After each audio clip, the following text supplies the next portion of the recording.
Welcome back to the Subtle Sport podcast. As always, this podcast is sponsored by Corby Car Clinic. If you have any issues with your motor vehicle, you can head to the St James Estate in Corby. Andrew and his team have over 18 years experience, so you know your vehicle will be in good hands. Let's jump into today's episode then, where I have the privilege to be joined by the people who have turned Kettering around a little bit over the last couple of months, from a relegation battle last season to chasing promotion this time around at Step 3. I'd like to welcome to the podcast the owner of Kettering, George Akhtar, as well as the board members Nadia Akhtar and Fabian Ford. Guys, thank you for joining me today. Thank you for having us. Yeah, you're welcome. Excellent. So, like I said, I really appreciate you guys coming on because it's been a busy period at the club. I'm sure a lot of people have seen it across social media. So I do really appreciate you guys hopping on today and speaking with me. Let's start the episode off then by just giving a bit of background into everything what you three have done in the past. And I'll start with you, George. Do you want to give myself and any viewers a little bit of a background to what you've done so far?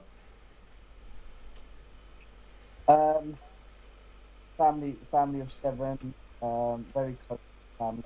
Football was in our family. My father,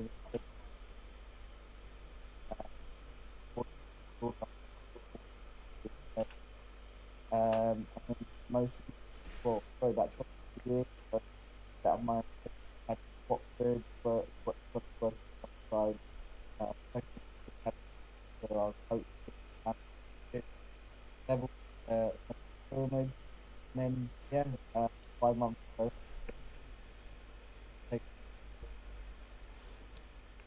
And then, Fabian, do you want to just give a little overview to myself as well of your background in football or in general? Yeah, so pretty similar. Football mad family. I've been involved in football since I was 9. I made it to professional with Watford, and then after Watford, I played semi-professional for Crawley Town. Well, I started for Crawley Town, and I just did the circuit as most players do. Played internationally for Barbados at that time as well. And then as soon as my kids were born, I packed it up and just focused on them. And then, just been following their football career ever since. And then this opportunity came about, and then, just took it with both hands. And then Nadia, yourself, obviously I've seen many interviews with you where you've very much got into football because of your father and because of your brothers and everything. What is your sort of background? So I come from an education background. I went straight into teaching. I teach economics at a school in London, and that's pretty much what I've done for the best part of the last 20 years. Probably in the last 10 years or so. Myself, as George mentioned, we're a big family. I'm one of 7. And as a collective, we've been investigating various opportunities, I guess, in and around the Watford area, and just kind of like really trying to do our own thing, if you like. And this opportunity presented itself. Somebody contacted George and said Kettering Town was up for sale. And as I said, we've had many discussions over the years about things we could potentially do. And George then asked me whether I wanted to get involved. And as same as Fabs, I took it with both hands. I mean, George, back to you just quickly. You mentioned previously about like coaching badges and your coaching background and having your UEFA licenses. It's not often, in my opinion, that you find a football owner in the football pyramid who has UEFA coaching badges. So how do you find it having those qualifications but being in the boardroom compared to being on the touchline? Well, Fabian and Nadia will tell you, I have to, whether it's home and away, why players do what, and yeah, you're right.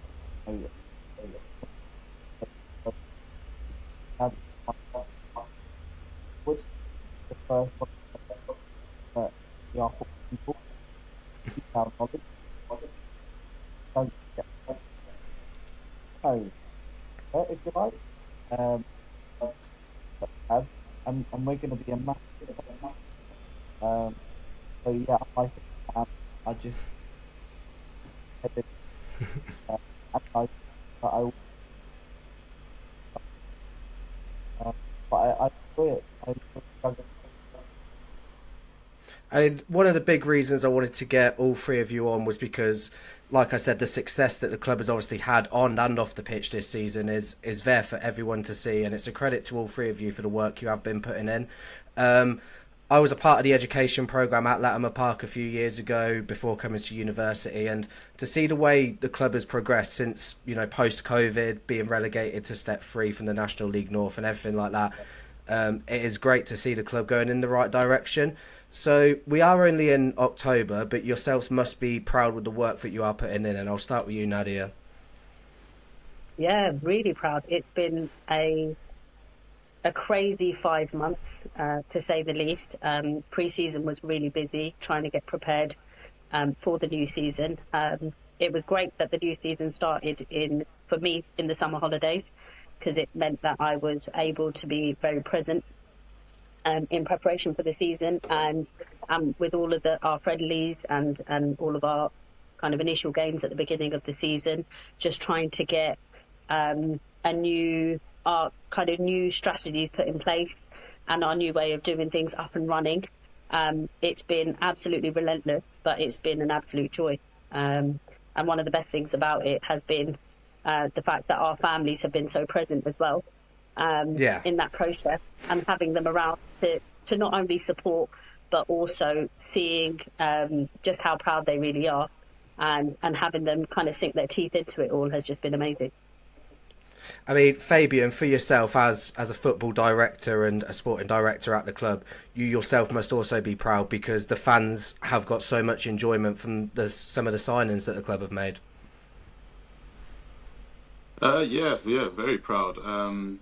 I don't think it's just the signings that they're proud of. I think it's the way we're playing football as well. Yeah. I think it's it's how we're playing football. It's the hunger, it's the passion, it's the drive that the team are showing, and that's all down to lads and the backroom staff. To be honest with you, so yeah, it's a collaborative effort. The signings that come in, myself, George, Laz, and his backroom team, we all work together. We all agree. No one pushes any signings onto each other. And then we are very proud. Yeah, how things are going. It's early days yet. No one's jumping off the roofs just yet. But yeah, we're all very happy. I mean, George, like you've said, you are a massive football head, a massive football family that you come through. You must get so much enjoyment from the role that you do and owning a football club. I said I'm like, wait. We love it. We enjoy it for the possible what we can like that. Like the journey to get down, Nadia taking a paper out really want to. That's like part of the roadmap, right? 5 years time, and any time that the club in that would be great to first get but as no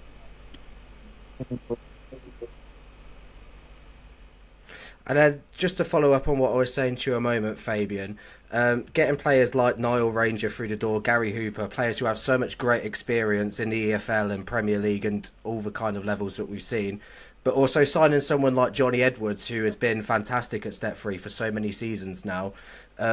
How important is it to try and get the balance of like experienced players, but also players who know Step 3 really well? Oh, it's massive. Yeah, it's massively important. As George alluded to, we've got a huge task to try and win promotion and get out of this league. Hopefully this season. If not, we've given ourselves at least 2 seasons to get out of this league. But with Johnny's experience and the experience of other players within this league, within this team, as well as all the other players as well. So you've Yeah. got people like Gaz Dora, who's been here, who's been at Kettering for a long time. We rely on him very much. So yeah, getting Johnny Edwards over the line wasn't easy, and again, it was a collaborative effort. But yeah, we're really happy with what we've got so far. Yeah, and our last podcast guest was a Kettering player. It was Ben Hart, who obviously joined the club in the summer as well from Colville. Again, another player that knows this level well. Got out of it with Tamworth and was in and around it with Colville as well. And it was really refreshing to hear him say how the boys are going for promotion this season. And I'll keep using the word refreshing because it's something that we can all see happening at the club. It's just a complete refresh for everyone, and it's great for Kettering and Kettering fans for sure. Nadia, for yourself, is like George and Fabian have been saying about the 2-year roadmap. How important is it to have that long-term plan? It's so important for any business, and ultimately, you know, a football club is a business. You've got to have a roadmap. You've got to think about where it is that you see yourselves, and with the club being as historic as it is, and just how rich that history is, it's important that we get it back to its rightful position, back in that National League. So for us, it's all systems go, and everything that we're doing is in preparation for that. And then George, coming back to you, like I said about interviewing Ben Hart, who said the club are aiming for promotion, and like you have all said, having this roadmap as such. How important is it to just stay level-headed and not get too far ahead of yourselves? If there's a trio that the level head, you're looking at them. Actually, couple that with Lavs, that these boys, the playoff never once said outright champion.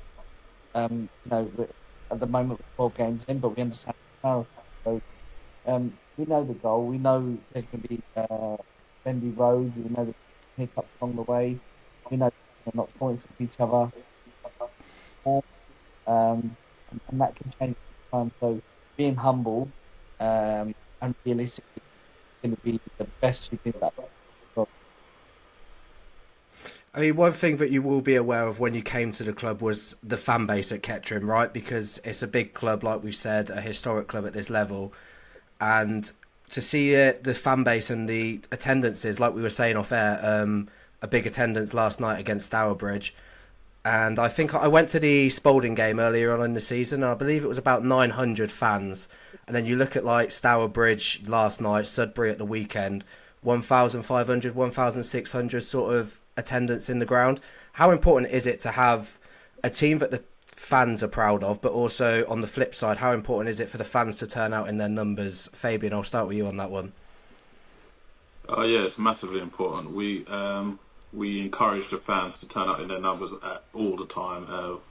We're in this position because of the fans. They've been screaming out for some direction for their club, and that's what we're trying to do. But on the other hand, we want them to come on this journey with us and back us.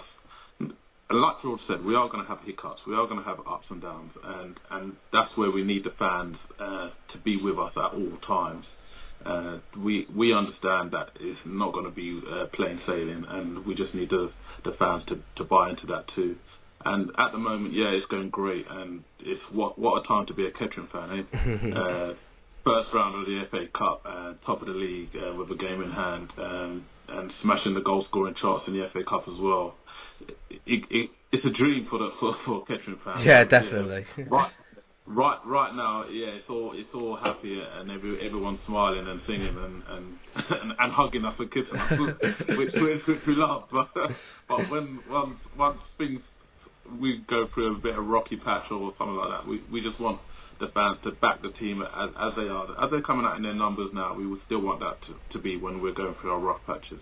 No, definitely. I mean, Nadia, is there anything you want to add at all from what Fabian has just said there?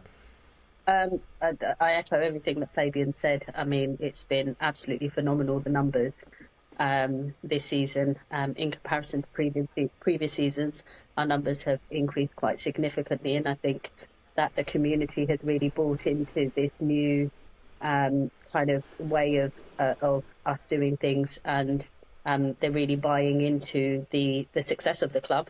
But equally, it's just as important that when we ride the wave, and undoubtedly there'll be times where things aren't going in our favour for one reason or another. So it's so important that they continue to back the team, back the boys, support us, so we can get us back on track and get us to where we need to be. I mean, George, you've said in the past about really lofty aspirations, firstly getting back to the National League and the National League North, but potentially going a step further and getting to the Football League.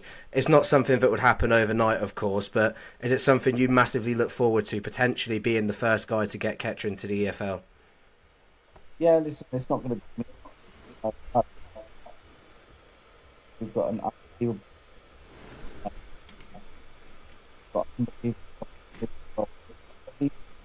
This machine happen. We'll just be there. But yeah, why not? What? And has this club got the infrastructure? Yes. Has it got the fan base? Most certainly. Has it got the history and everything that we've been in the National League? Yeah. So we know that's the rightful with the club. We've got no divine duty. And it's going to take a bit of time. Yeah, I think in order to keep us on edge, get the best out of us, it's going to be setting these targets.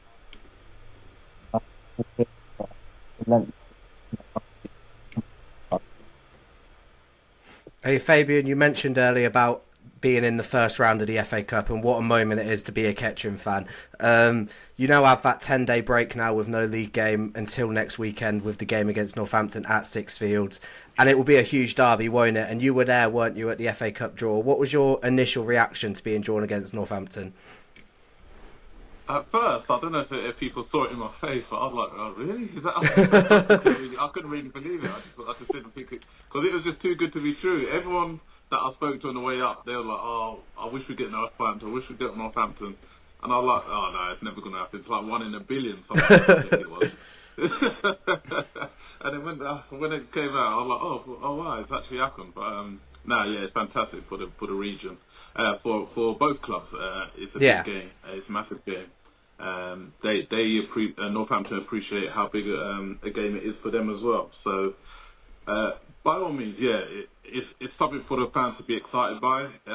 For us, the playing squad and the owners, it's something for us to really go and try and achieve something. Yeah, if we can get a result there, that'd be massive. Yeah, we'll be giant killers, but we believe in ourselves. And you shouldn't be in this game if you don't believe in yourself. So no. So we're going there to try and cause an upset, and we know it's going to be an upset if we do. But we're going to try. Yeah, and like you said, it will certainly be a huge day for the county, especially with it being on TV and everything else.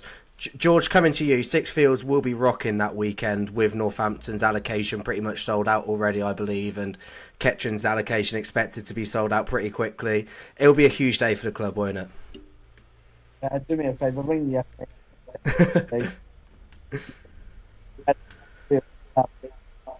They would have gone. Honestly, the demand of just...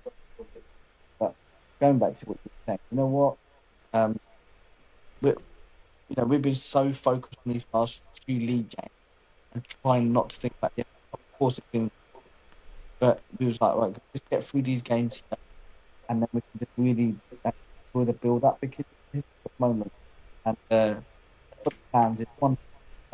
But are we going there just to make up numbers and another day? We want to go there. We feel like put a team to do it. Why not? That's what all about, right? Exactly, and I'm sure all Kettering fans would love to not just be a giant killing, but to hear you guys saying we're not just there to make up the numbers. It will be a great day. And Nadia, just coming to you, like I said, the game is on BBC Two at 5:30 on Saturday, so if fans aren't able to get tickets, they can get behind the club by watching it on TV, can't they, with it being such a monumentous occasion? Oh, for sure. We're putting on an absolute feat for our fans that can't make it to the game on the Saturday. There'll be all sorts of activities running throughout the day for them, and hopefully we can get the buzz built up throughout the day, and then the fans can see the players off to Sixfields, and wish them good luck before they head down there. So hopefully we're going to have a big following at the club in preparation as well. Yeah, definitely. Just coming to you now, Fabian. Obviously, it's a very new role, what you've taken up here at Kettering for yourself. What have been like the difficult things so far in these early days and these early months? Do you want the truth? Yeah. The difficult things it's just been a whirlwind. Dealing with agents, dealing with prospective players, dealing with clubs even, as George can allude to. It's just been a whirlwind, and like George said, we're really down to earth, really easygoing, really humble. So I don't see things as difficult. I see them as challenges and learning processes. So for us, it's all just a learning process. There are tough days or tough moments in the day, but yeah, I like to take things in my stride and then learn from it and try and be a better person for it afterwards. Yeah, and like you were saying earlier about how the town can get really proud of how Kettering are just playing, not just because of the results, but how the team are actually playing. It was said for so many times, wasn't it, about the Latimer Park pitch and that you can't play football on Latimer Park. I think Lavs and the boys have very much proven that wrong now. Obviously, the pitch has been renovated, but when you came in, George, was that obviously something you really looked at trying to renovate and trying to put to your advantage almost? Yeah, like I said, look, we're football, and I know what it's like. You know, I was as well, things like that. I'm a wide player. I was a player. Yeah, probably. You know, if all of them things for me, that the best. Also, for our pitch, the way we play football. You know, look at the style of play we play. Look at the squad. Yeah, absolutely. Giving the boys platform, which is our big classic. Yeah, we knew we had problems, and the year has already proven with the heavy rain. Hold off. We've done a lot of things about that. Just because with best. And then Nadia, just quickly talk to me about when you first came to Kettering, when you first walked through the doors at Latimer Park. What was it that really surprised you or caught your interest when you came to the club? I think the day that George had been up and had a look at the club, I think a couple of times before he spoke to myself and Fabian, and we joined him. And the day we were talking, say that again. About 9 times. Right, okay. 9 times he'd been up, and then myself and Babs and George came up on one particular. It was quite a cold day. I think it was in April. It was end of March. And as we were driving up, we were talking about it, and George was filling us in on just how much the club has to offer and just how much of a sleeping giant it is.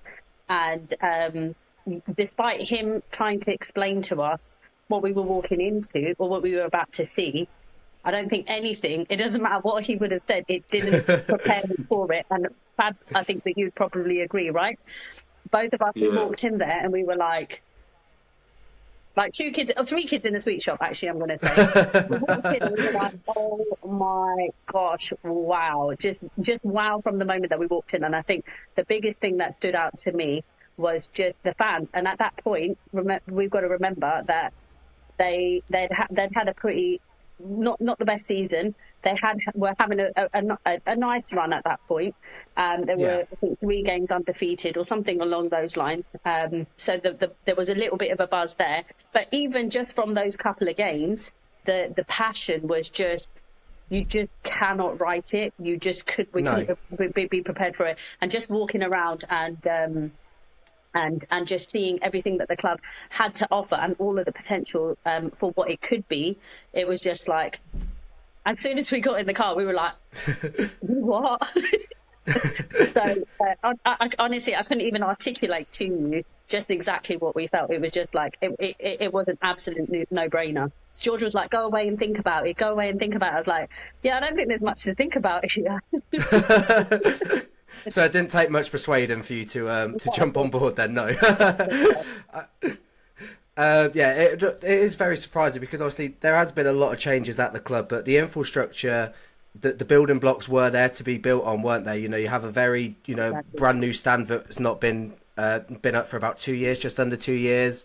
You've got something like an education program as well, which is really successful. And I just want to talk about the education program quickly with you, Fabian, because you see someone like Luc Miller coming through that education program. How big is that for the club and big for the town to have a local player to relate to almost? No, that's a bigger achievement for Kettering Town to have a local player come through the club. What a player, by the way. Luc Miller, what a fantastic player. And he's just getting better and better as the weeks go by. So yeah, it's massive. All the little kids that we have as mascots for the games, they can look up to him. All the kids that come into the program, into the educational program, they can look up to Luc Miller. Luc Miller does a bit of coaching still with them. And they can see his work ethic as well, because he does coaching, but when there's a break in the coaching session, he's working on his own ability, his own stuff. He's doing extra work all the time. Luca is a real credit to this football club, and we couldn't be happier, to be honest. And then I'm sure George yourself as well can echo what Fabian's saying about Luc Miller and the local talent that he is. Yeah, 100%. And you know what, like in the he's one of our own. There's no sweet feeling in that. And, we also want to, we want to get Luc Miller here. Now that's what we want to do about the roadmap. Through our we want to bridge the gap.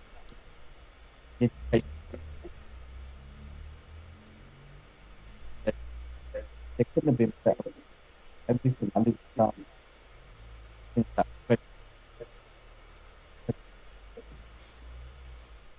Hey Nadia, yourself as well, when it just comes to that education program, just to finalise on that, how important is it to have something like that? Because it's got a new education block now. I remember when I was at there, I was doing my lessons in Club 1872 in the hospitality bit. So to have something like the building that they've got now, it must be fantastic. Oh, for sure. I mean, as I said, I come from an education background, and in the various schools that I've worked in over the course of really the last 15 years, of the three of them, two have had an educational program which supported essentially offering what we offer at the club. And the fact that we can offer it in-house and we can provide those facilities, that is just invaluable. And the fact that we've been able to house one of our own into the first team, what more could you ask for? No, definitely. We are coming to the end of this episode, and I just wanted to get a final message from all three of you. We normally have active players on the podcast who we talk to and ask a question to, but I'm going to alter it a little bit for yourselves. And I'll start with you, Fabian. What is your message to the Kettering Town fans who have supported you since coming into the club? Just ultimate thanks, really. Thank you for all the love, like I said, all the hugs and kisses, all the appreciation that you've given us. But it doesn't stop there. We need you. We need you on November the 2nd, and we need you for the rest of the season. It's going to be a long, hard, emotional season, but again, we just need you to be with us at all times. And then George, from yourself. Yeah, just massive thanks for making it home from home. Thank you for making the place smile whilst and then we've got a goal. We really need you now to be that 12th woman, man, supporter, everything. And we want to make that like Fabian said. So we need it. And then Nadia, you've got the hard job of rounding it all off after Fabian and George have said everything pretty much. What have you got to say? First of all, I want to say thank you. I echo everything that George and Fabian have said. This is a team effort. And one of the things that we like to is our mantra at the club is a one team, one goal. And yes, Fabian, yes, I know it wasn't you, it was Jade.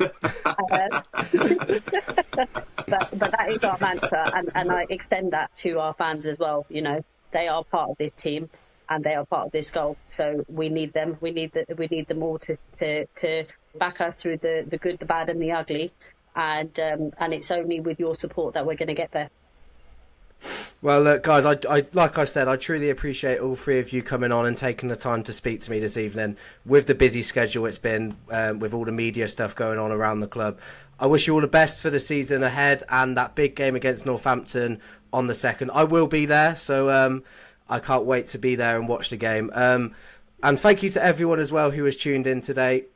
We have got plenty more episodes coming up, plenty more interviews with other players. So until next time, we will see you later.